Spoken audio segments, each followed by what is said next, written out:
Assalamualaikum warahmatullahi wabarakatuh. Salam sejahtera untuk kita semua. Shalom. Perkenalkan, nama saya Mei Sinjal Nuhubun, Prodi TBP. Di sini saya akan menjelaskan sedikit tentang proyek budidaya yang terdapat 5 bagian. Yang pertama, ikan air laut. Yang kedua, ikan air tawar. Yang ketiga, udang windu. Yang keempat, udang faname. Dan yang terakhir, rumput laut. Ya teman-teman, saya akan menjelaskan yang pertama, yaitu ikan air laut. Di sini saya memilih salah satu contoh ikan, yaitu ikan tongkol atau biasa disebut dengan Eutinus affinis. Dengan definisi, ikan tongkol merupakan salah satu ikan yang termasuk ke dalam ikan tuna kecil yang memiliki bagian badan memanjang, tidak memiliki sisik, dan juga mempunyai sirip punggung yang sangat keras. Ikan tongkol juga ini termasuk ke dalam famili Scrombidae dengan genus Eutinus yang memiliki ukuran lumayan besar dengan panjang sekitar 50 sampai 60 cm dan juga berwarna abu-abu serta memiliki daging tebal berwarna merah tua. Yang kedua, B. Morfologi ikan tongkol. Ikan tongkol termasuk ikan pelagis kecil karena panjangnya sekitar 20 sampai 60 cm. Tetapi kadang-kadang bisa mencapai 100 cm. Berat maksimum ikan tongkol dapat mencapai 6 sampai 13 kg. Makanan ikan tongkol adalah ikan teri, ikan pelagis, dan cumi-cumi. Yang C. Tubuh. Ciri-ciri ikan tongkol. Tubuh berukuran sedang, memanjang seperti torpedo, mempunyai 2 sirip punggung yang dipisahkan oleh celah sempit.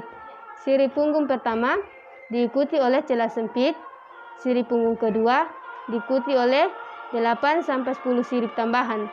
Ikan tongkol tidak memiliki gelembung renang. Warna tubuh pada bagian punggung ikan ini adalah gelap kebiruan dan pada sisi badan dan perut berwarna putih berperakan. Ya teman-teman, di sini saya akan menjelaskan pada bagian yang kedua, yaitu ikan air tawar. Di sini saya memiliki salah satu jenis ikan, yaitu ikan nila atau biasa disebut dengan Oreochromis niloticus. Deskripsi ikan nila. Ikan nila atau Oreochromis niloticus adalah jenis ikan konsumsi air tawar. Ikan ini diintroduksi dari Afrika pada tahun 1969 silam. Ikan nila termasuk jenis ikan yang tahan terhadap perubahan lingkungan, memiliki sifat omnivora atau memakan phytoplankton atau plankton, tanaman, air, vertebrata, dan mampu mencerna makanan secara efisien serta pertumbuhannya cepat dan tahan terhadap serangan penyakit. Ya teman-teman, Perbedaan nila jantan dan nila betina. Perbedaan nila jantan dan nila betina yang pertama, dagu nila jantan berwarna kemerahan atau kehitaman, sedangkan dagu nila betina berwarna putih. Sirip dan dada nila jantan berwarna coklat kemerahan, sedangkan sirip dada nila betina berwarna kehitaman. Perut nila jantan berbentuk pipih atau ramping dan warna kehitaman, sedangkan betina perutnya lebih buncit atau mengembung dan berwarna putih. Alat kelamin nila jantan berbentuk meruncing dan apabila dipijat akan mengeluarkan cairan berwarna putih kental, sedangkan betina berbentuk seperti bulan sabit dan apabila dipijat akan mengeluarkan butiran telur. Nila jantan mempunyai 2 buah lubang, yaitu anus dan urogenital atau urin dan sperma, sedangkan nila betina mempunyai 3 buah lubang, yaitu anus, genital atau telur, dan lubang urin. Alat kelamin nila jantan berbentuk meruncing dan apabila dipijat mengeluarkan cairan berwarna putih kental dan sedangkan betina berbentuk seperti bulan sabit. Yang ketiga, udang windu atau Penaeus monodon.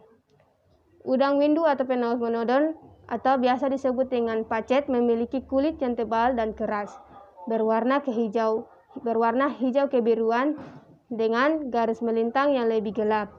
ada yang berwarna kemerah-merahan dengan garis melintang coklat kemerahan. Yang keempat, udang faname atau Lithopenameus fanamei. Morfologi, umumnya tubuh udang dapat dibagi menjadi dua bagian, yaitu bagian kepala dan bagian badan. Bagian kepala menyatu dengan bagian dada disebut Cephalothorax yang terdiri dari 13 ruas, yaitu 5 ruas di bagian kepala dan 8 ruas di bagian dada. Bagian dada dan abdomen terdiri dari 6 ruas, tiap-tiap ruas atau segmen mempunyai sepasang anggota badan atau kaki renang yang berruas-ruas. Pada ujung ruas ke-6 terdapat ekor kipas 4 lembar dan 1 telson yang berbentuk runcing. Bagian kepala dilindungi oleh cangkang kepala atau carapace. Bagian depan meruncing dan melengkung membentuk huruf S yang disebut cucuk kepala atau rostrum. Yang kedua, sistem peredaran darah. Sistem peredaran darah atau krustacea disebut sistem peredaran darah terbuka karena beredar tanpa melalui pembuluh darah. Darahnya tidak mengandung hemoglobin atau Hb, melainkan hemosiasin yang daya ikatnya terdapat oksigen rendah. Yang ketiga, sistem respirasi.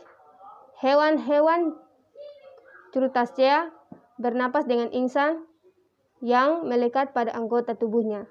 O2 masuk dari air ke pembuluh insang, sedangkan CO2 berdifusi dengan arah berlawanan. O2 ini akan diedarkan ke seluruh tubuh tanpa melalui pembuluh darah.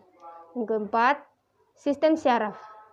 Sistem saraf atau krustacea disebut sebagai sistem saraf tengah tali, di mana gangolin kepala atau otak terhubung dengan antena atau indera peraba, mata, indera penglihat, dan statostita, indera keseimbangan. Yang kelima, sistem reproduksi. Golongan hewan ini bersifat diesis, ada jantan dan ada betina, dan pembunuhan berlangsung di dalam tubuh betina atau fertilisasi internal. Telur menetas menjadi larva yang sangat kecil, berkaki 3, pasang, dan bersila. Untuk dapat menjadi dewasa, larva hewan akan mengalami pergantian kulit atau ekdidis berkali-kali. Ya, teman-teman, saya akan menjelaskan yang terakhir, yaitu rumput laut atau biasa disebut dengan Chlorophyceae. Klasifikasi rumput laut. Di dalam ilmu tanaman, rumput laut masuk jenis spesies Ptalophyta. Sedangkan jika dilihat dari pigmentasi yang terjadi pada tanaman, maka rumput laut memiliki 4 jenis yang diberi nama sesuai dengan warnanya. Yang kedua, morfologi rumput laut. Rumput laut memiliki istilah ilmiah algae. Ini merupakan tanaman laut yang secara morfologi ternyata tidak terdapat perbedaan antara akar, daun, dan batang antara satu jenis algae dengan algae yang lain. Hal ini disebabkan oleh seluruh unsur tubuh dari rumput laut adalah unit yang disebut thallus, yang mana unsur ini hanya bisa dijelaskan secara biologi. Tanaman yang ketiga-tiganya disebut dengan istilah hosak, stip, dan blade. Ya teman-teman, mungkin sekian penjelasan dari kelima proyek budidaya tersebut. Sekian dan terima kasih.